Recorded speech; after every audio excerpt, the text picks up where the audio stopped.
Isipin mo, isang higanteng asteroid. Kasing laki ng pumatay sa mga dinosaur. Biglang tumama sa Earth na yon. May kakayahan ba ang tao para pigilan ito?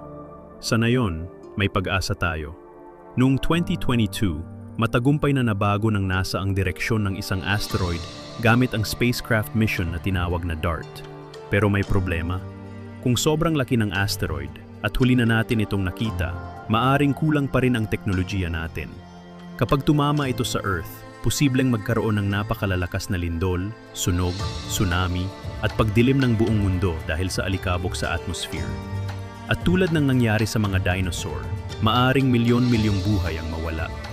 Kaya hanggang ngayon, patuloy pa ring binabantayan ng mga scientist ang kalawakan dahil isang asteroid lang ang pwedeng magbago ng kasaysayan ng mundo.